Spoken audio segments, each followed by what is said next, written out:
The first question. I have been thinking all day of a way to ask the question, how to stop thinking?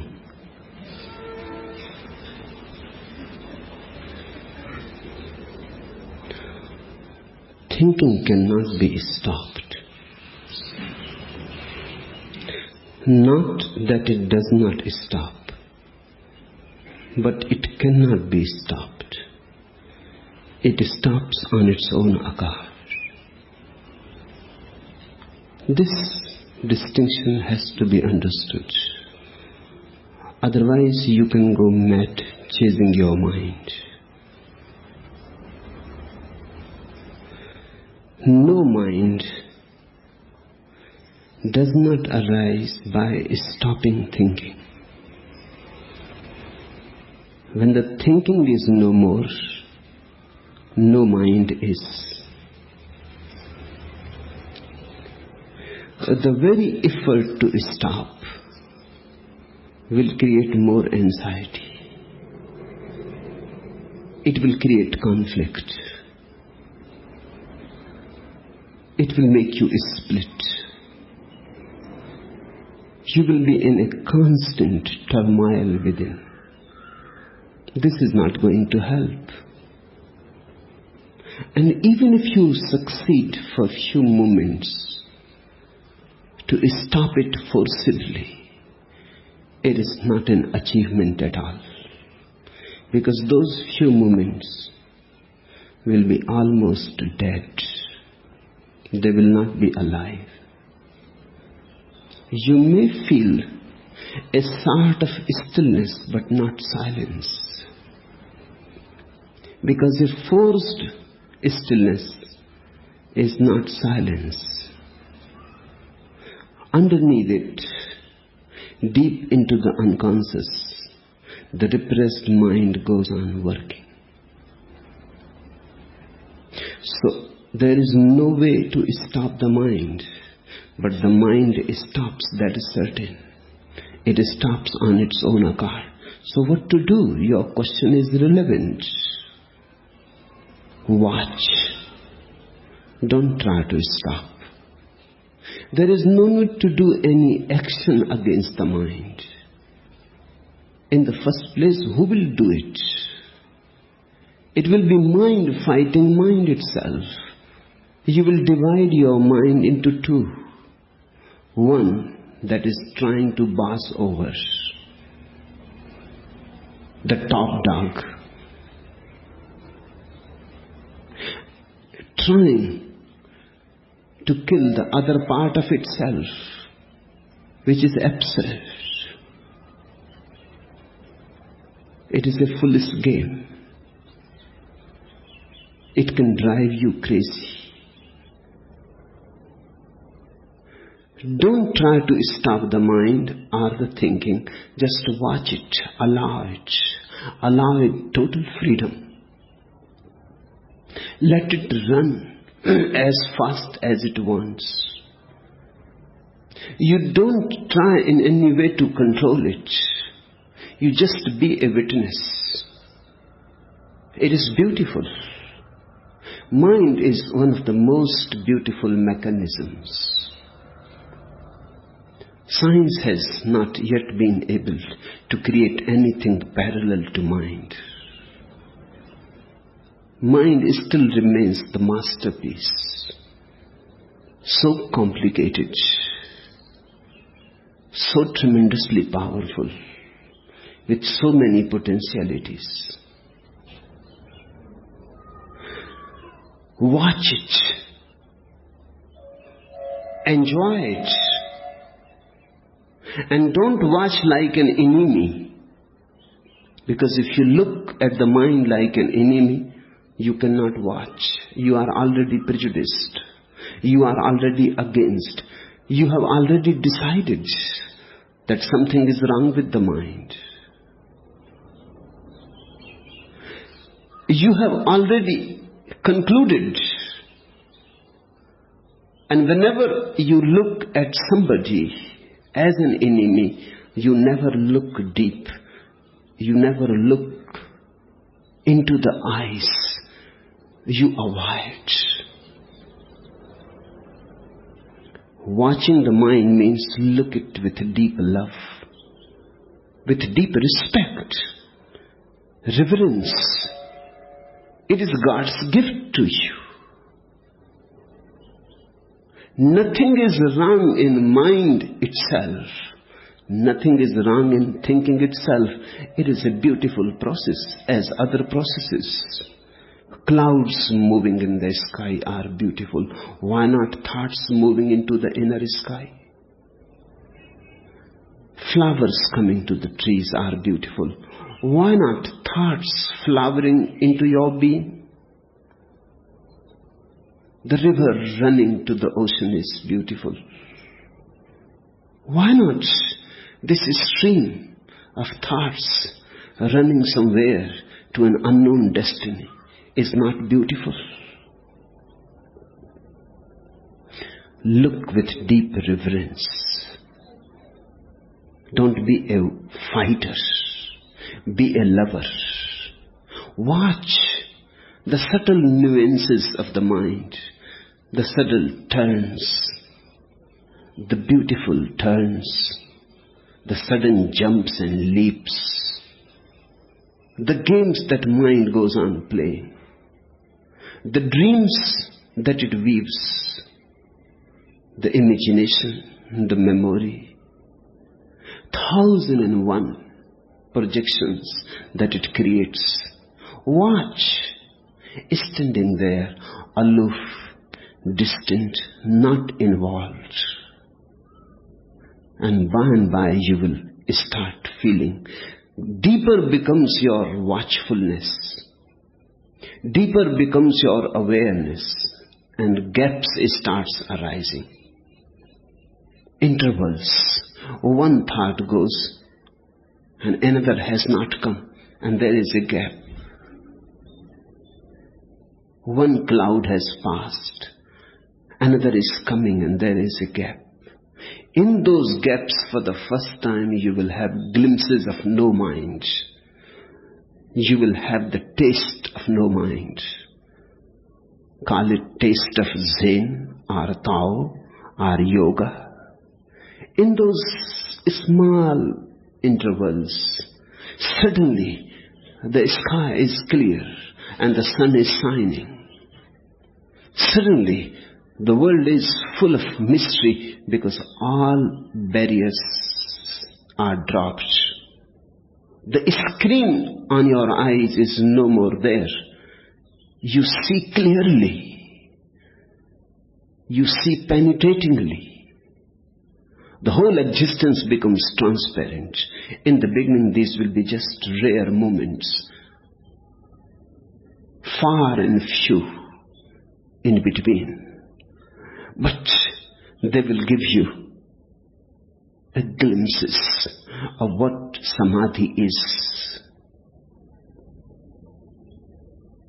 Small pools of silence. They will come and they will disappear. But now you know that you are on the right track. You start again watching. When a thought passes, you watch it. When an interval passes, you watch it. Clouds are also beautiful. Sunshine also is beautiful. Now you are not a chooser.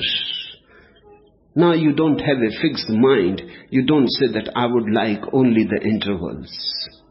That is stupid. Because once you become attached that you would like only the intervals, you have decided again against thinking. And then those intervals will disappear. They happen only when you are very distant, aloof. They happen, they cannot be brought. They happen, you cannot force them to happen. They are spontaneous happenings. Go on watching. Let thoughts come and go, wherever they want to go. Nothing is wrong Don't try to manipulate and don't try to direct.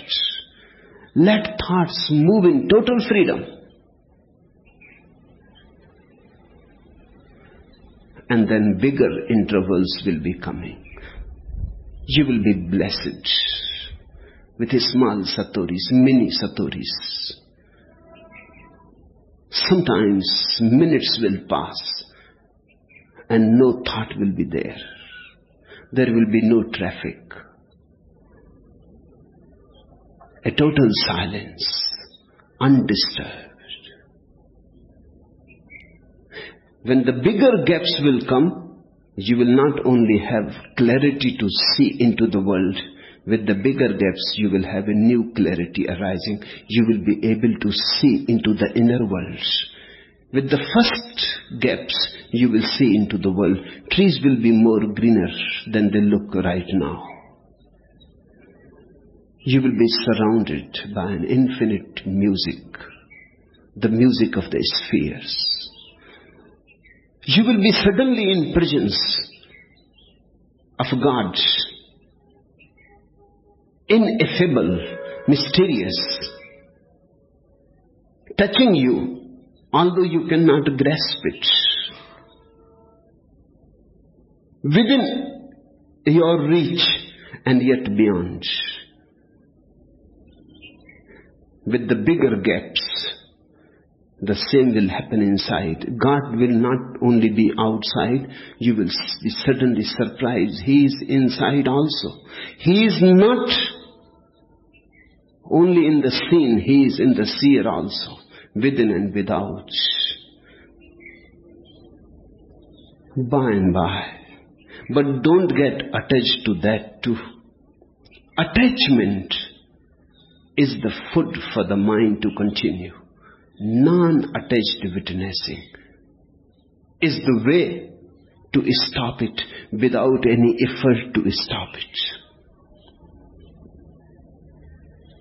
And when you start enjoying those blissful moments, your capacity to retain them for longer periods arises.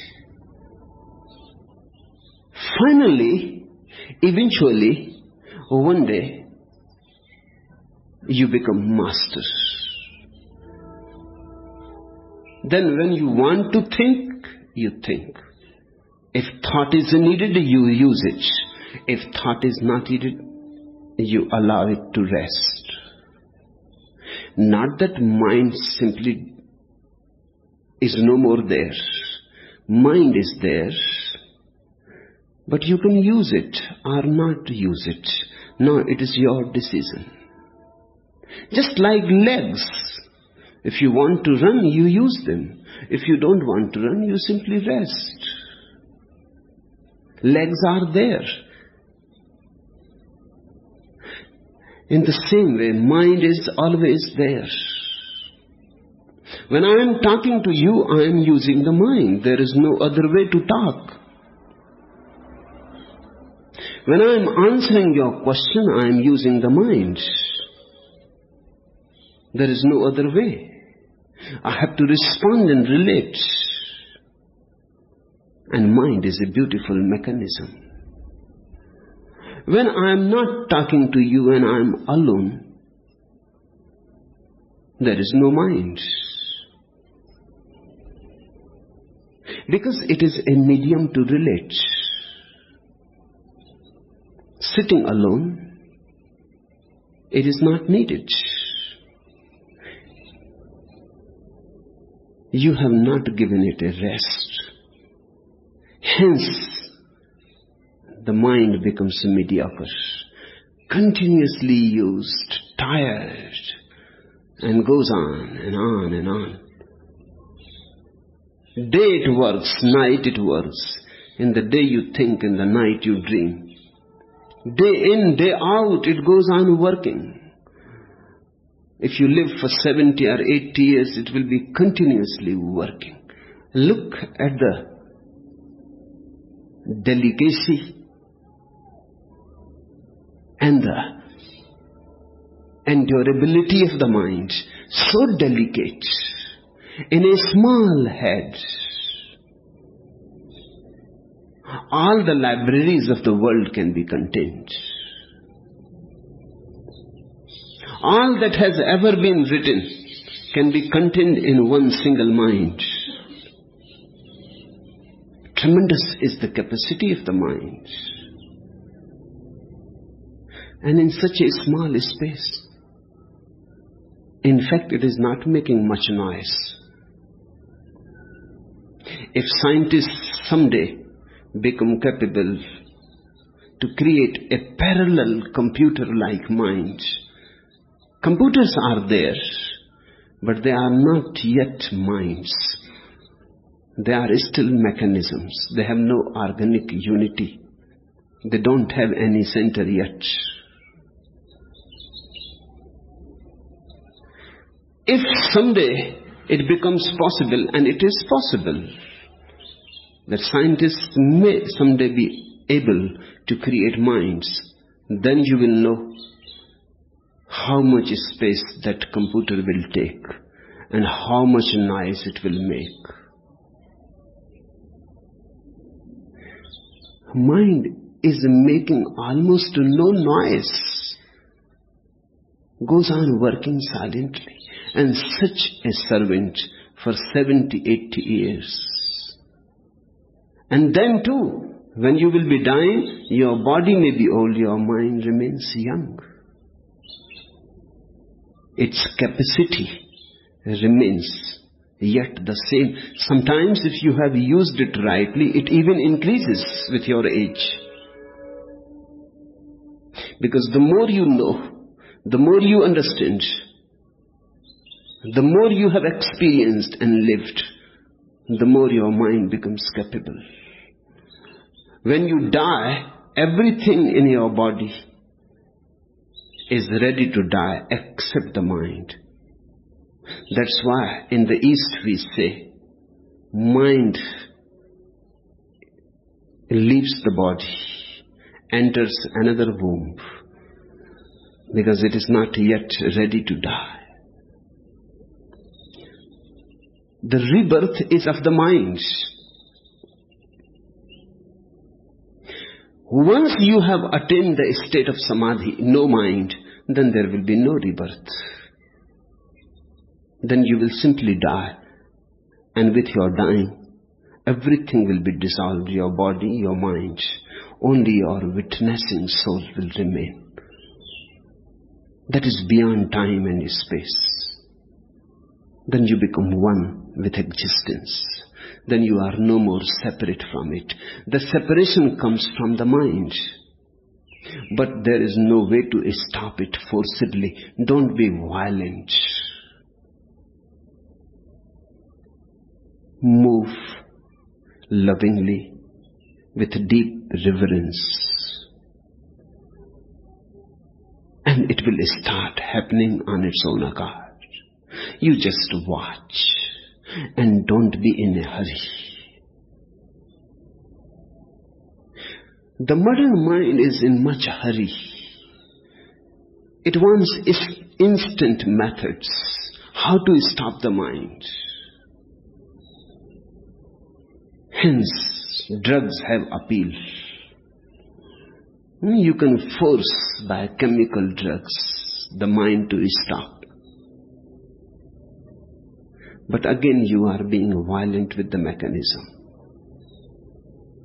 It is not good. It is destructive. By this way you are not going to become a master. You may be able to stop the mind through the drugs, but then drugs will become your master. You are not going to become the master. You have simply changed your bosses, and you have changed for worse. Now the drugs will hold power over you. They will possess you. Without them you will be nowhere. Meditation is not an effort against the mind. It is a way of understanding the mind. It is a very loving way to witness the mind. But of course, one has to be very patient. This mind that you are carrying in your head has arisen out of centuries, millennia. Your small mind carries the whole experience of humanity, and not only of humanity, of animals, of birds, of plants, of rocks. You have passed all through those experiences. All that has happened up to now has happened in you also. In a very small nutshell, you carry the whole experience of existence. That's what your mind is. In fact, to say it is yours is not right. It is collective. It belongs to us all. Modern psychology has been approaching it, particularly Jungian analysis has been approaching it, and they have started feeling something like collective unconscious. Your mind is not yours, it belongs to us all. Our bodies are very separate, our minds are not so separate. Our bodies are clear-cutly separate, our minds overlap, and our souls are one. Bodies separate, minds overlapping, and souls are one. I don't have a different soul and you don't have a different soul. At the very center of existence, we meet and are one. That's what God is. The meeting point of all. Between the God and the world means the bodies, is mind. Mind is a bridge between the body and the soul, between the world and God. Don't try to destroy it. Many have tried to destroy it through yoga. That is a misuse of yoga. Many have tried to destroy it through body posture, breathing. That too brings subtle chemical changes inside.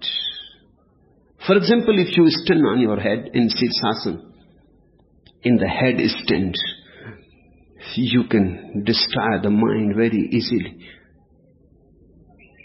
Because when the blood rushes too much, like a flood, into the head, when you stand on your head, that's what you are trying to do.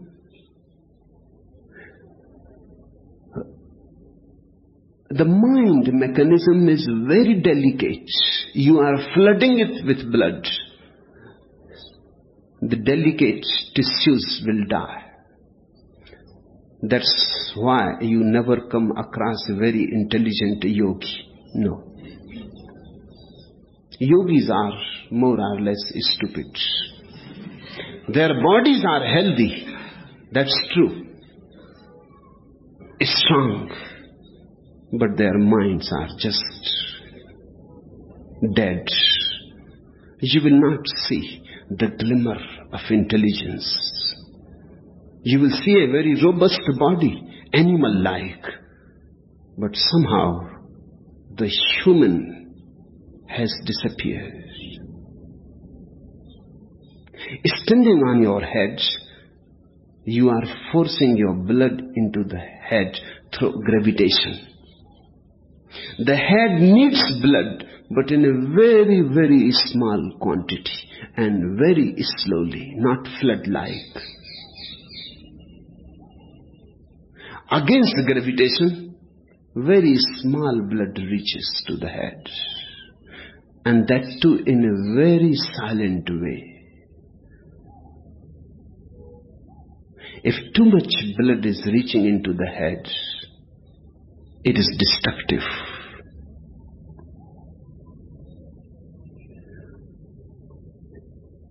Yoga has been used to kill the mind.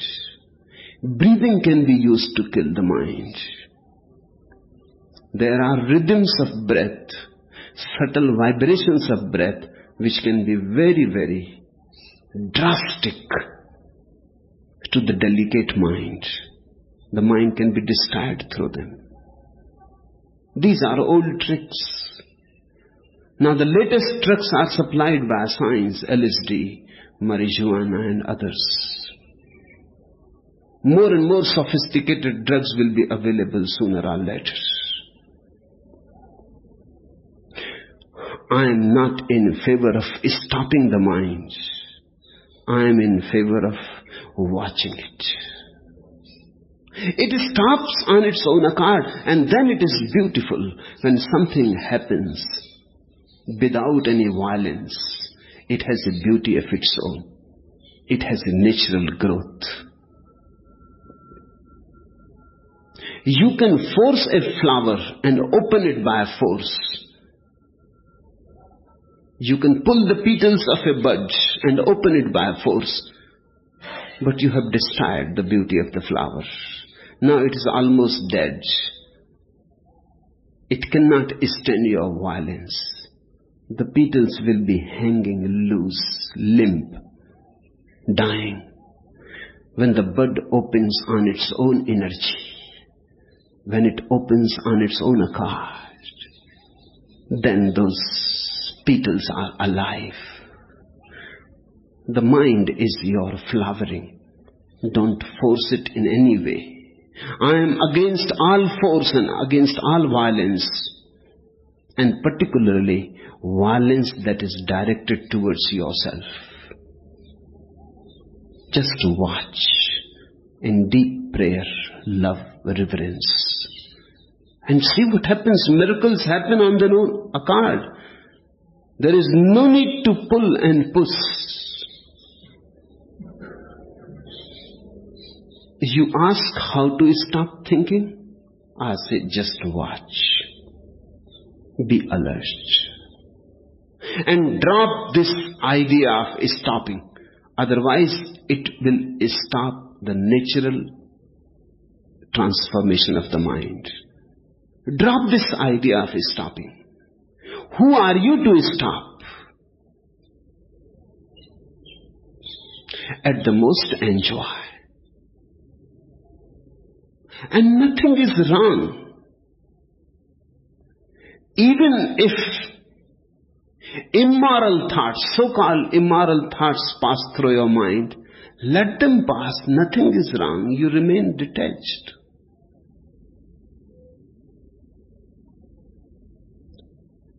No harm is being done. It is just fiction. You are seeing an inner movie. Allow it its own way, and it will lead you by and by to the state of no mind. Watching ultimately culminates into no mind. No mind is not against mind. No mind is beyond mind. No mind does not come by killing and destroying the mind. No mind comes when you have understood the mind so totally that thinking is no more needed. Your understanding has replaced it.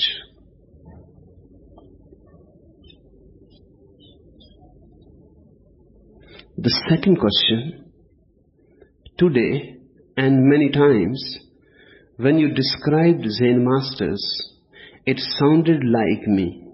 Yet, when you talked about the king, the ego, I also felt it is me. I feel this is weird, since my mind is not exactly silent. It appears weird, but it is true. Because on one level, everybody is already a Zen master. On one level, everybody is already a Buddha. On another level, everybody is the king. the ego. There are two planes in you. The plane of the mind and the plane of the no mind are, let me say it in this way, the plane when you are on the periphery of your being and the plane when you are at the center of your being. Every circle has a center. You may know it, you may not know it. You may not even suspect that there is a center, but there has to be. You are a periphery. You are a circle. There is a center. Without the center you cannot be. There is a nucleus of your being. At that center you are already a Buddha, a Siddha, one who has already arrived home. On the periphery, you are in the world, in the mind, in dreams, in desires, in anxieties, in 1001 games. And you are both. So it is possible, when I am talking about Zen masters, you can feel, yes, it is true. Not only it is intellectually true, you can feel it existentially true. Yes, this is what is happening to me also. When listening to me, there are bound to be moments when you will see that you have been for few moments like a Buddha. The same grace, the same awareness, the same silence, the same world of beatitudes, of blessings, of benediction. There will be moments, glimpses of your own center. They cannot be permanent. Again and again you will be thrown back to the periphery, and then it will look weird. Then you will see that I am like the emperor, not understanding at all, stupid, sad, frustrated, missing the meaning of life, because you exist at two planes, the plane of the periphery and the plane of the center. But by and by the weirdness will disappear. By and by you will become capable of moving from the periphery to the center, and from the center to the periphery very smoothly, just as you walk in your house and out of your house. You don't create any dichotomy. You don't say that I am outside the house, so how I can go inside the house. You don't say that I am inside the house, so how I can come outside the house. It is sunny outside. It is warm, pleasant. You sit outside in the garden. Then it is becoming hotter and hotter, and you start perspiring. Now it is no more pleasant, it is becoming uncomfortable. You simply get up and move inside the house. There it is cool. There it is not uncomfortable. Now there it is pleasant. You go on moving in and out. In the same way, a man of awareness and understanding moves from the periphery to the center, from the center to the periphery. He never gets fixated anywhere. From the marketplace to the monastery, from sansar to sannyas, from being extrovert to being introvert. He continuously goes on moving, because these two are his wings. They are not against each other. They may be balanced in opposite directions. They have to be. If both the wings are on one side, The bird cannot fly into the sky. They have to be balancing.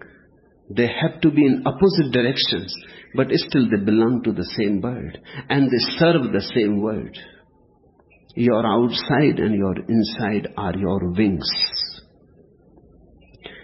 This has to be very deeply remembered, because there is a possibility the mind tends to fixate.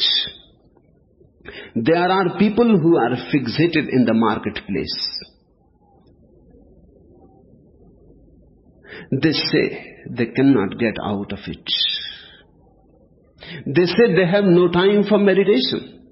They say even if time is there, they don't know how to meditate and they don't believe that they can meditate. They say they are worldly. How they can meditate? They are materialistic. How they can meditate? They say, unfortunately, we are extroverts.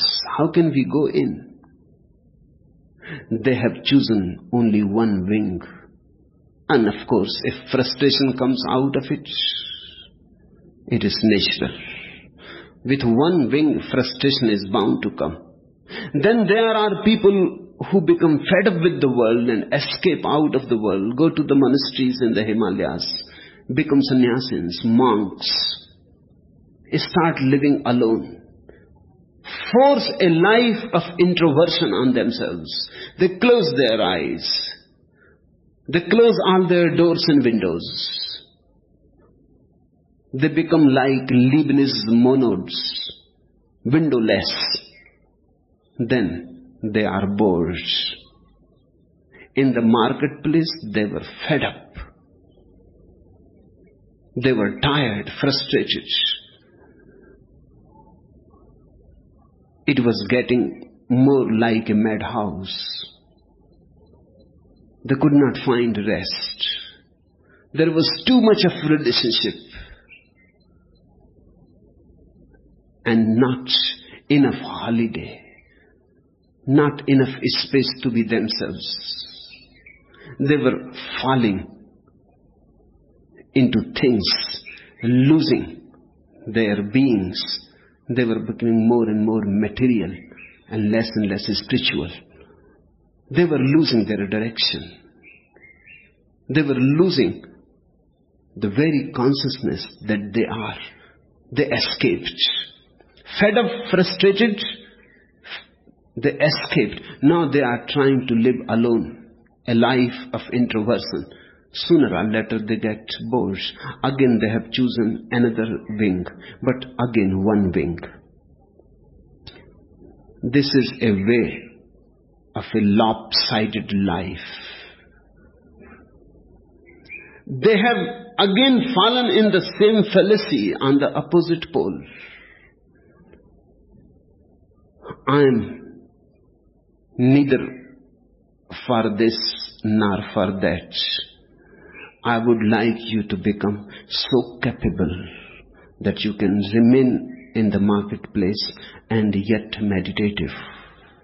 I would like you to relate with people, to love, to move in millions of relationships because they enrich, and yet remain capable of closing your doors and sometimes having a holiday from all relationship,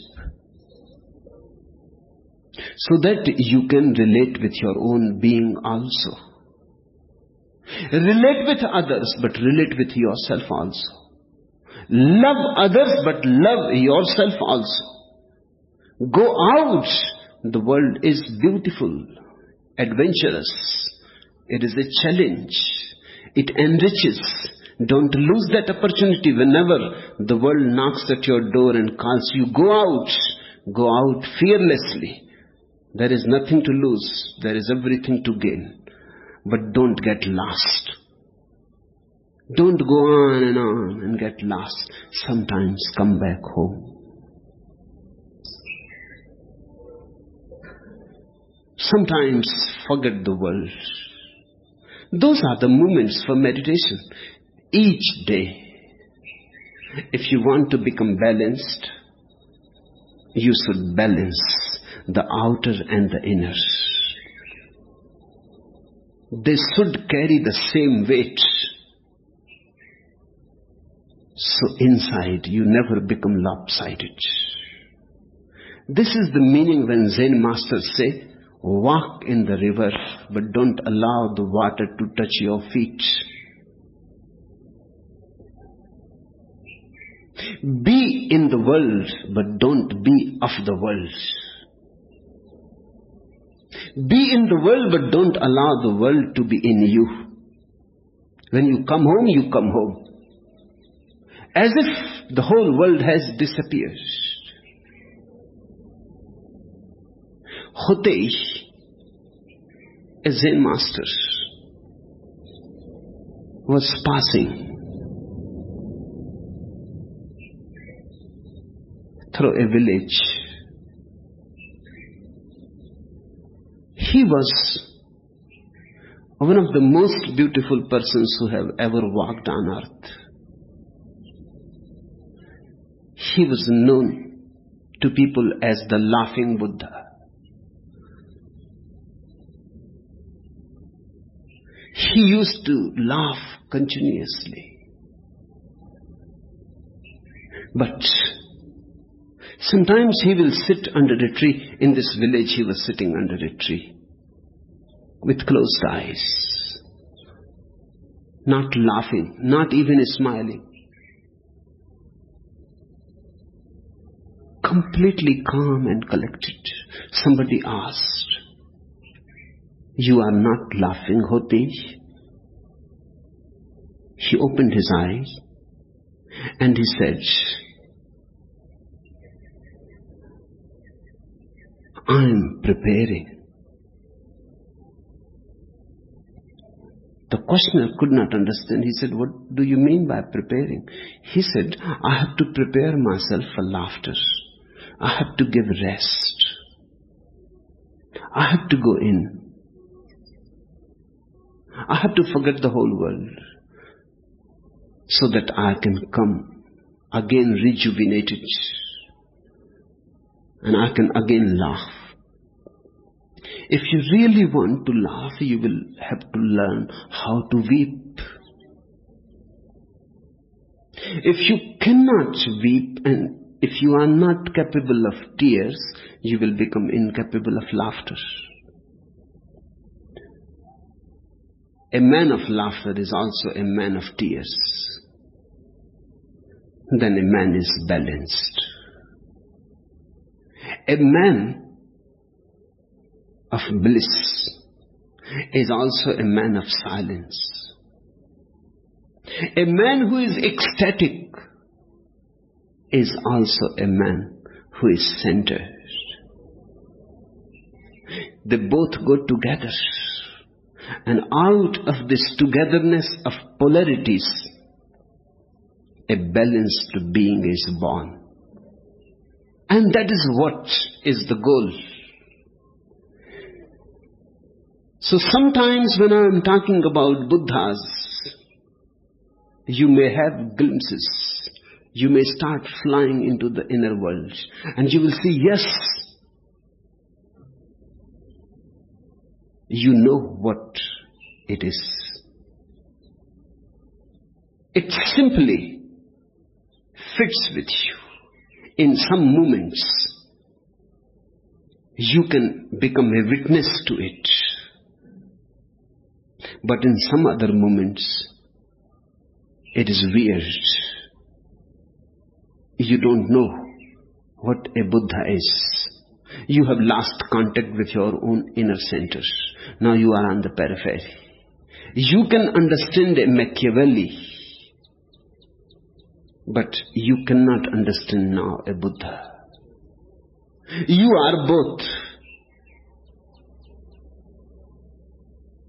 And I am not in any way suggesting you to choose one. I would like you to remain in the world and also to have few holidays for yourself. Even God had to rest the seventh day.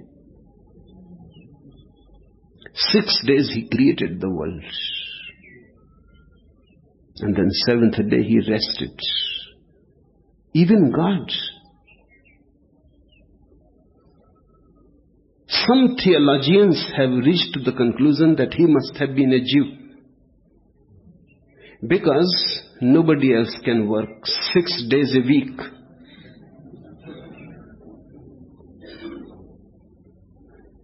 He worked for 6 days continuously. If you ask Hindus, they have a better conception of God and His creativity. I also think that this concept of working 6 days and resting the 7th is a Jewish concept, the businessman's concept. Even on the 7th day, it seems very reluctantly, he would have allowed himself a little space. Hindus have a totally different attitude. They say, God's world, His creation, is not like profession, not like business. God's creation is like play. So each moment is both work and worship, work and rest. That's the difference between work and play. Hindus call it lila, God's play. It means He is resting at the same time He is doing. That is the difference between a profession and a vocation. A profession is work. You get tired, then you need rest. A vocation is a play. While you are working, you are also resting. Your very work is your rest. In a profession, vacation is needed separately. In a vocation, vacation is implied in it. Vocation is at the same time vacation also. So Hindus don't have any concept that God created the world 6 days and then rested. No, He has never rested in that way. And in that way He has never created the world. He is still creating. And His very creativity is His rest. Have you watched a businessman? 6 days he works in the marketplace. 7th day he comes home and he starts painting. Now he says, this is rest. Painting is his love, his play. It gives rest. Or he comes home and he starts playing a flute. 6 days he has been working, and now he is again working, but this is no more work. It is play. God is a play. And a real man of understanding becomes godly. Godly in the sense that in the world and he remains yet out of it. On the periphery and yet he remains mindful of his center. Doing 1,001 things, yet he remains a non-doer. In tremendous activities, but he is never lost. His inner light burns bright.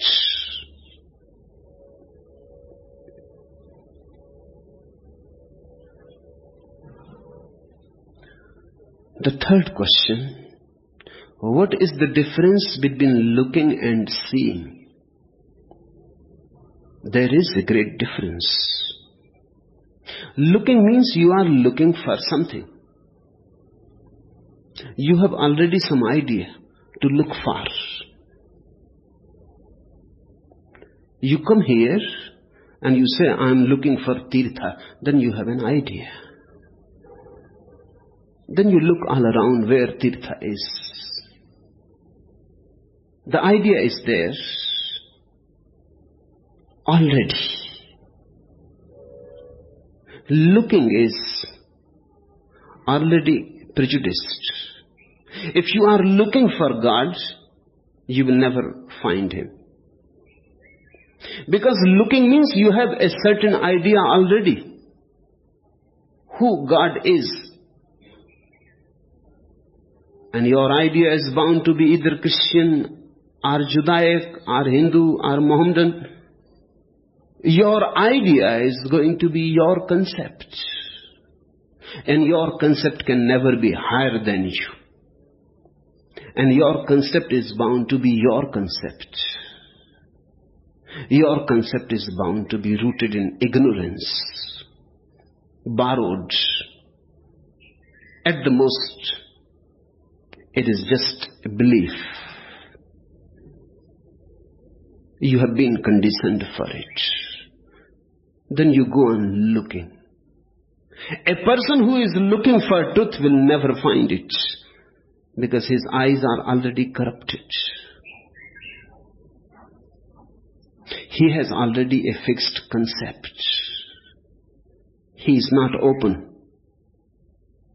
If you have come to me to look for something, then you have already an idea. You will miss me. Then whatsoever I say, you will interpret according to your idea. And it will not be my meaning, it will be your meaning. You may find agreeing with me. You may find yourself not agreeing with me. But agreeing or not agreeing is not the question at all. It is not the point at all. You have missed me. You can agree, but you are agreeing with your own idea. You say, yes, this man is right, because this man fits with your idea. Your idea is right, that's why this man is right. Or you don't agree because it doesn't fit with your idea. But in both the cases, your idea is more important. You will miss me. A man who is looking for something will always be missing it. Seeing is just clarity. Open eyes, open mind, open heart.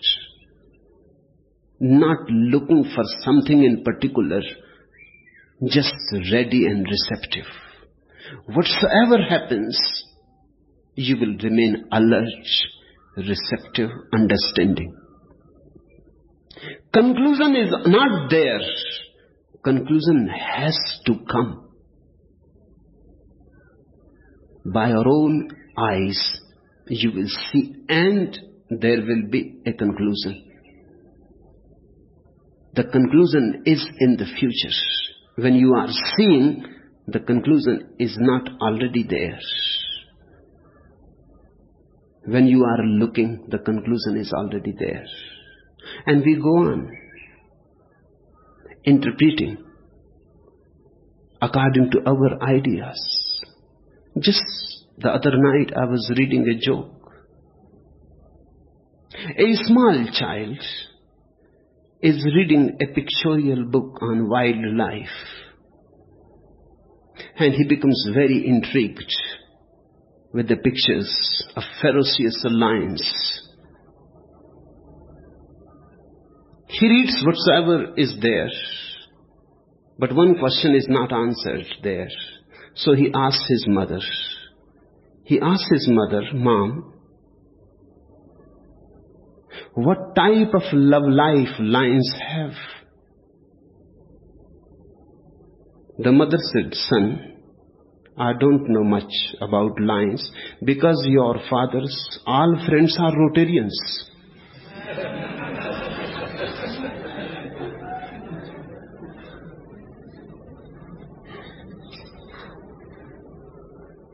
If you have some idea in the mind,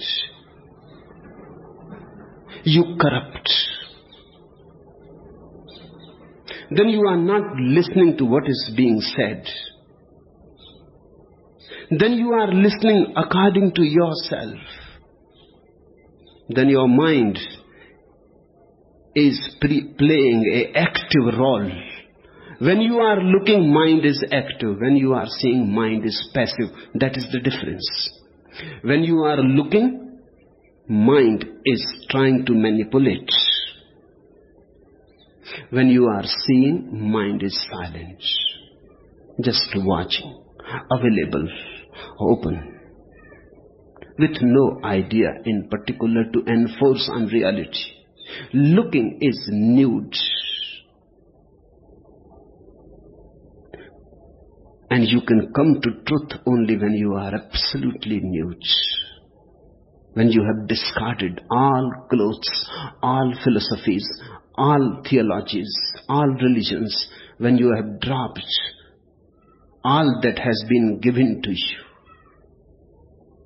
when you come empty-handed,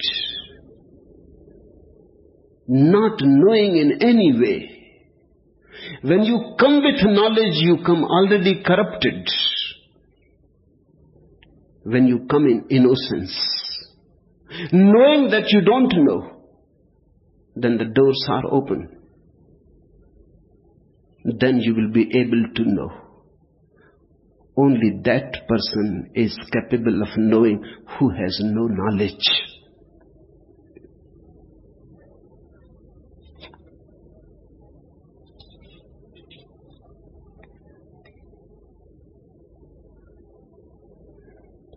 The fourth question, I feel somewhat detached from all external events, even sharp physical pain.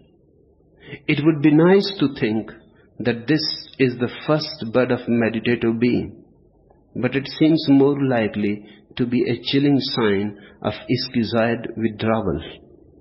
Could you please say something about the perils of withdrawal and how to avoid them? In the search for a meditative state of mind, that peril always exists.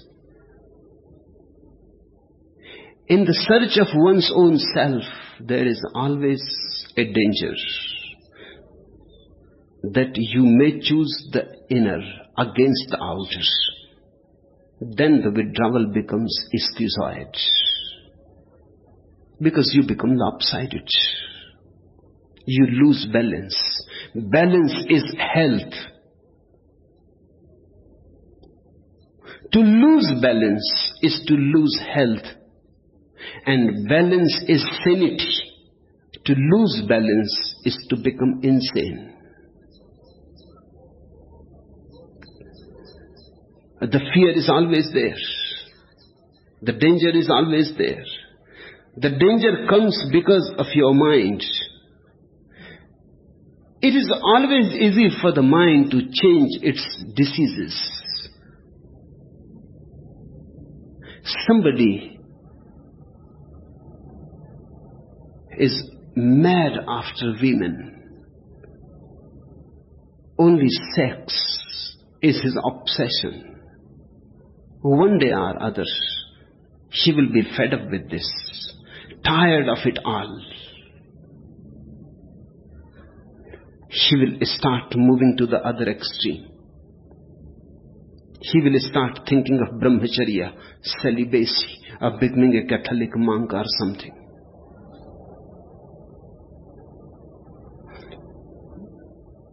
There is danger. It is as if you have been eating too much, and then one day you decide to fast. Eating too much is bad, but fast is not better. In fact, by eating too much, you are not going to die so soon. You may become heavier, fatty, uglier, but you will linger on. You will drag on.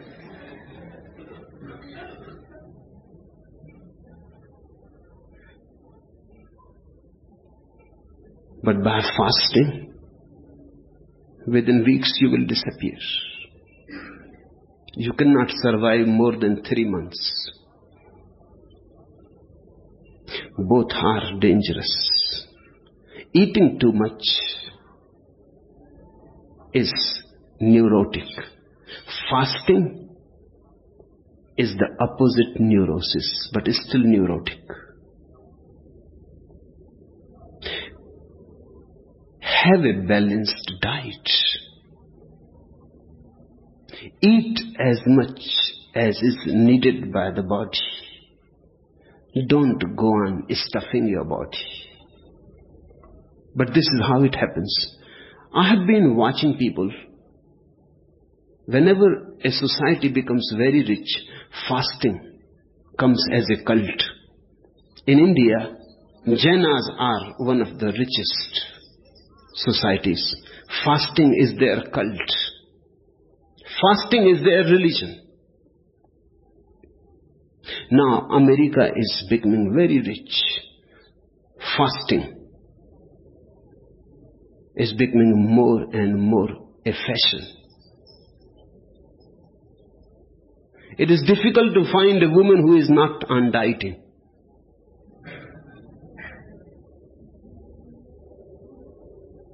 People go to nature clinics to fast.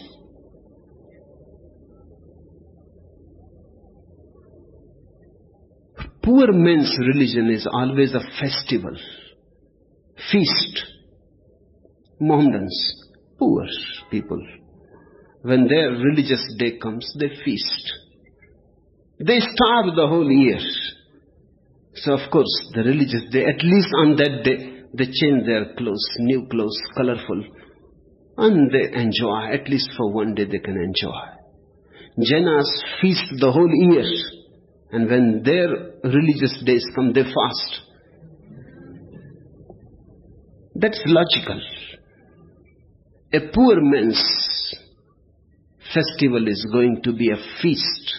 A rich man's festival is going to be a fast. People move to the opposite extreme. So when you start meditating, there is a danger that you may become too much attached to this introversion. Meditation is an introversion. It leads you to your center. If you lose your elasticity and you become incapable of coming back to the periphery, then it is a withdrawal, and dangerous withdrawal. It is schizoid. Be alert. That has happened to many people.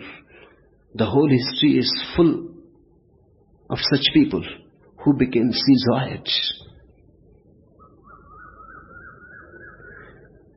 When you are meditating, always remember that the periphery is not to be lost permanently. You have to come to the periphery again and again, so the route remains clear and the path remains there. Hence my insistence that meditate but don't renounce the world. Meditate in the morning and then go to the markets. Meditate in the morning and then go to your office. Meditate and then make love. Don't create any dichotomy. Don't create any conflict. Don't say that now, how can I love? I'm a meditator. Then you are moving in a dangerous direction. Sooner or later, you will lose all contact with the periphery. Then you will become frozen on the center. And life consists of being alive, changing, moving. Life is dynamic. It is not dead. There are two types of dead people in the world. Dead on the periphery and dead on the center. Become the third type. Alive in between. Go on moving from the center to the periphery, from the periphery to the center. They are enriching to each other. They are enhancing to each other. Just watch.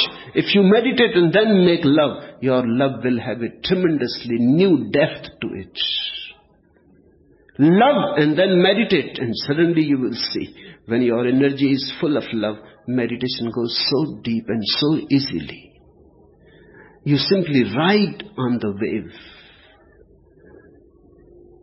You need not make any effort.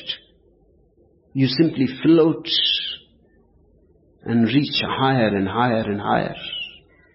Once you understand the rhythm of the polar opposites, then there is no fear. Remember, life is a rhythm between day and night, summer and winter. It is a continuous rhythm. Never stop anywhere.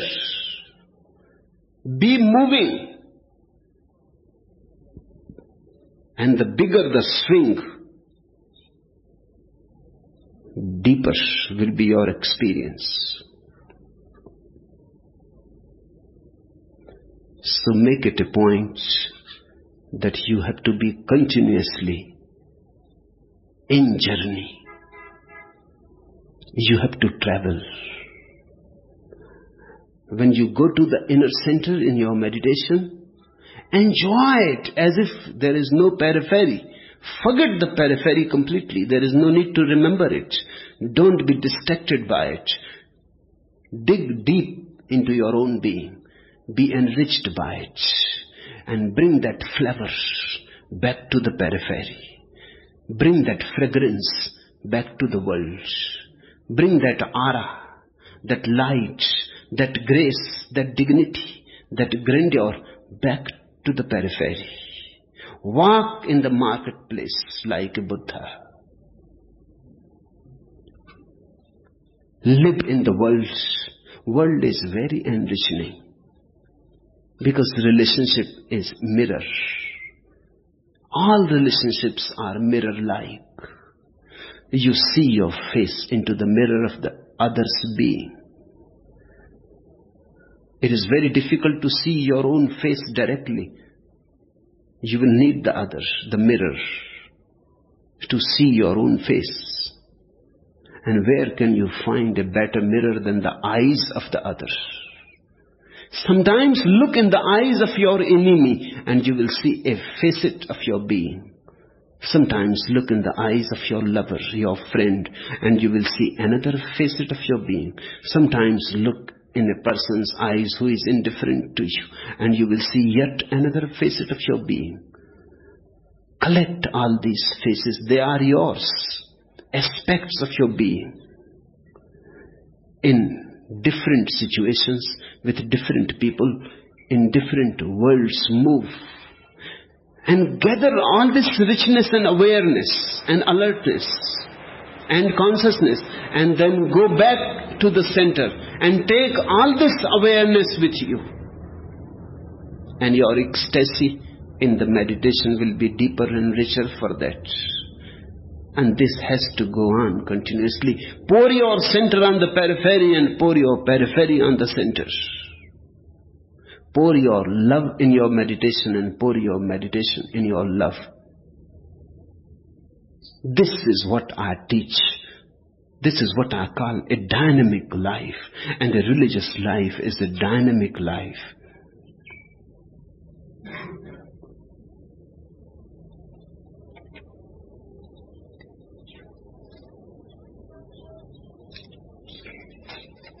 The fifth question. You have reminded me again that for me, knowing becomes knowledge, which becomes the practice of that knowledge. Even this is becoming a practice. Please comment. Knowing always becomes knowledge, and you have to be alert not to allow it. One of the very delicate situations on the path of a seeker. Knowing always becomes knowledge. Because the moment you have known something, your mind collects it as knowledge, as experience. Knowing is a process. Knowledge is a conclusion. When knowing dies, it becomes knowledge. And if you go on gathering this knowledge, then knowing will become more and more difficult. Because with knowledge, knowing never happens. Then you carry your knowledge around you. A knowledgeable person is almost hidden behind his knowledge. He loses all clarity, all perception. The world becomes far away. The reality loses all transparency. The knowledgeable person is always looking through his knowledge. He projects his knowledge.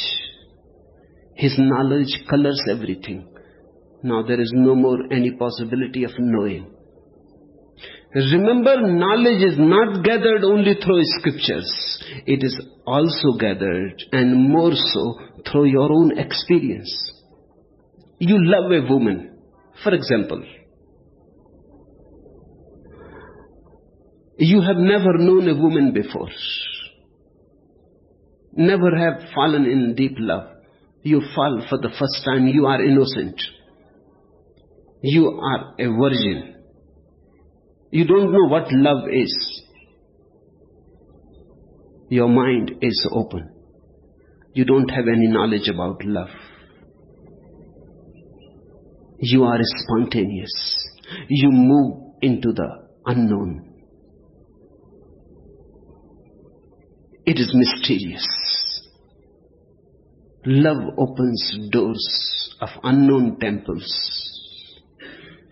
Sings unknown sounds into your ears and into your heart. Dances with unknown tunes. And you don't know anything. You don't have any knowledge to judge, to evaluate, to condemn, to say good or bad.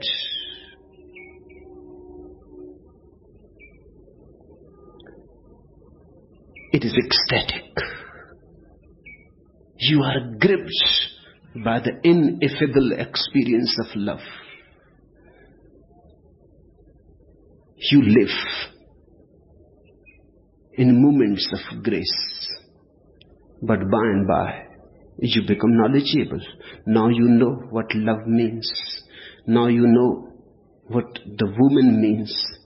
Now you know the geography, the topography of love. You have become knowledgeable. You fall in love with another woman. Now, nothing like the first experience happens. Nothing like it. Dull. A repetition.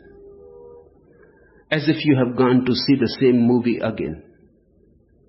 Or reading the same novel again. A little difference here and there. But not much.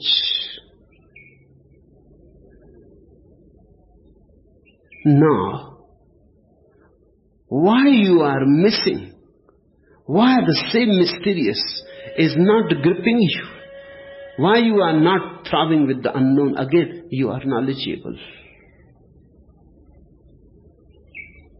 Something so beautiful like love has become a repetition.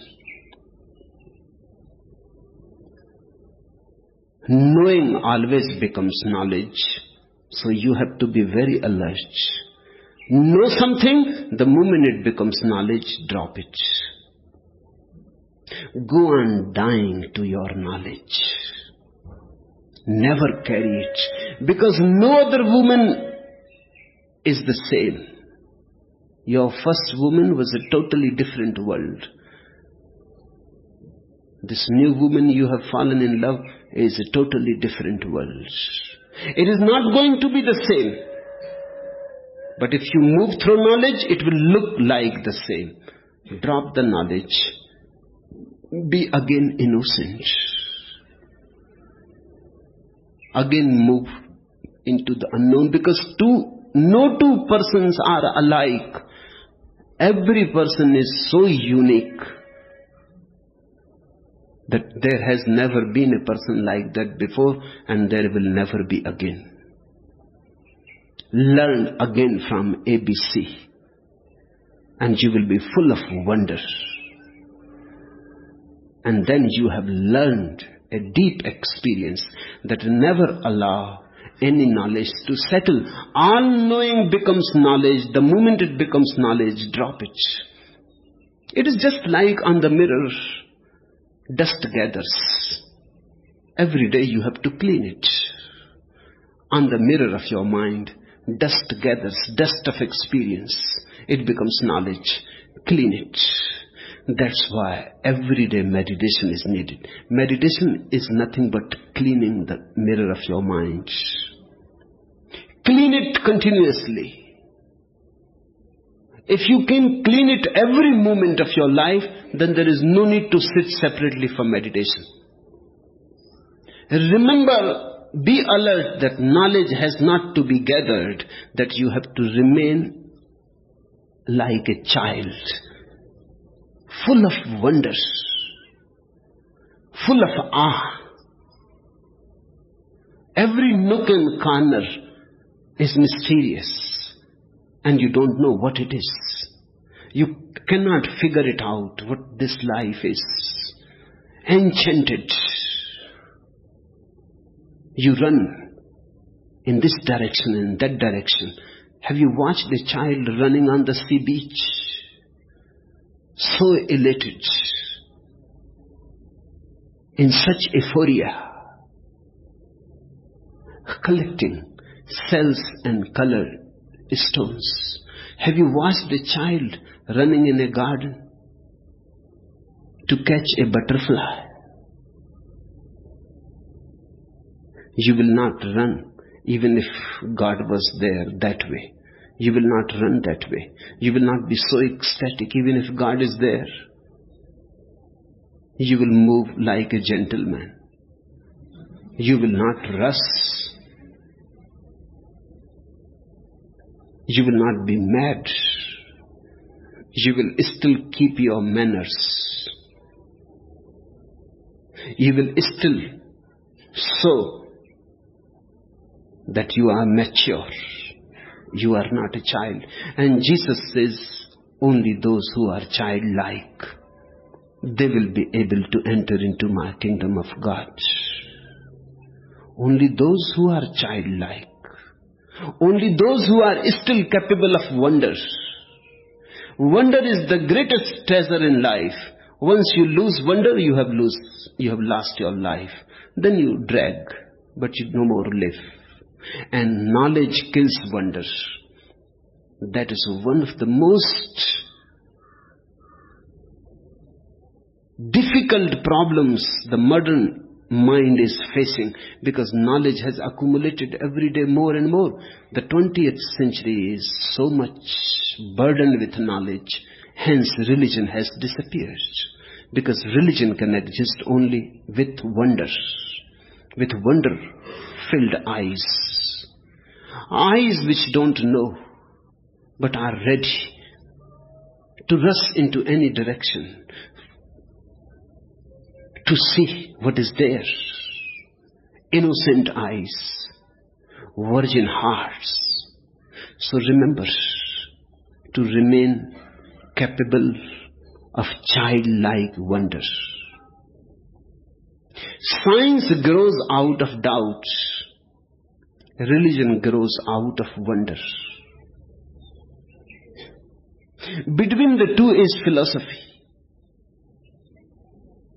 It has not yet decided. It goes on hanging between doubt and wonder. Sometimes the philosopher doubts and sometimes the philosopher wonders. He is just in between. If he doubts too much, by and by he becomes a scientist. If he wonders too much, by and by he becomes religious. That's why philosophy is disappearing from the world. Because 99% philosophers have become scientists. And 1%, a Buber somewhere, or a Krishnamurti somewhere, or a Suzuki somewhere. Great minds, great penetrating intellects, they have become religious. Philosophy is almost losing its ground. If you become too much skeptical, you become scientists. If you become too childlike, you become religious. Science exists with doubt. Religion exists with wonder. If you want to be religious, then create more wonders. Discover more wonders. Allow your eyes to be more filled with wonder than anything else. Be surprised by everything that is happening. Everything is so tremendously wonderful that it is simply unbelievable. How you go on living without dancing. How you go on living without becoming ecstatic. You must not be seeing what is happening all around. Just to be is so miraculous. Just to breathe is so miraculous.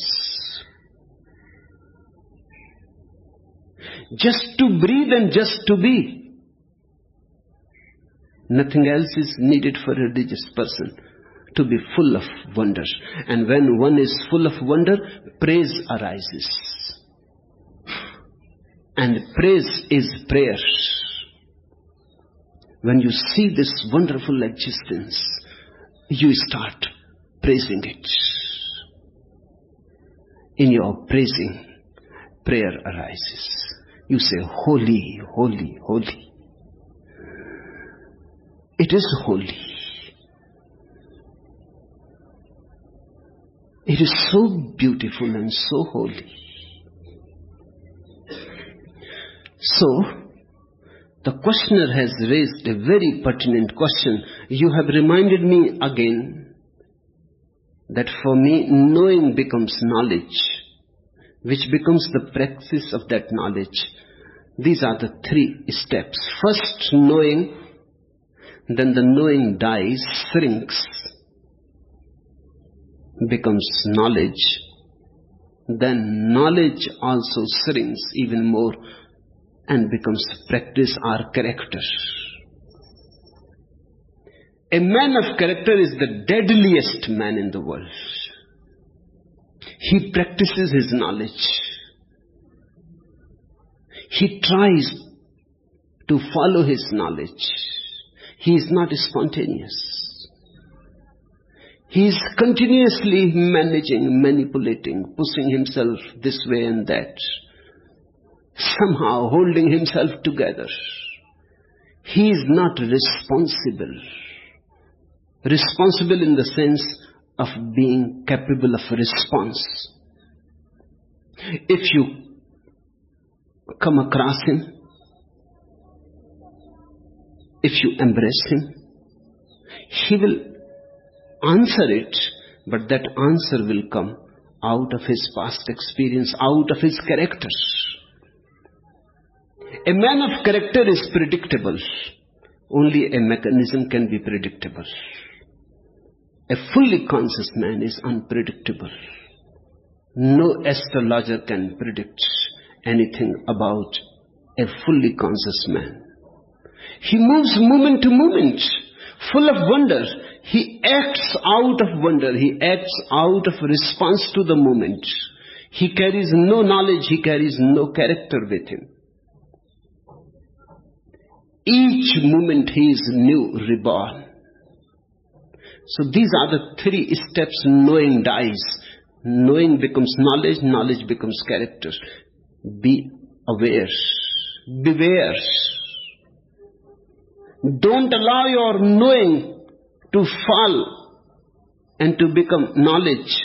And never allow your knowledge to control you and to create a character for you. A character is an armor.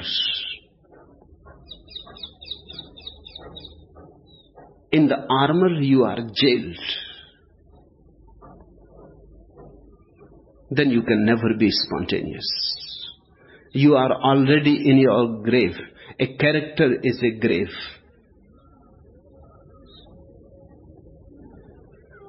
Let your knowing be there, but don't allow it to become knowledge or character. The moment it is turning into knowledge, drop it. Empty your hands. Forget all about it. Move ahead again like a child. Difficult, I know. Easy to say. Difficult to be that way, but that is the only way you can attain to Satchidanand. You can attain to truth. You can attain to consciousness. You can attain to bliss. Yes, it is hard. One has to pay too much for it. But God is not cheap. You will have to pay with your whole being. Only when you have paid totally, and you are not holding anything, and you are not a miser, and you have sacrificed and surrendered yourself totally, you will attain. God comes to you when you are not. When you have become just a zero,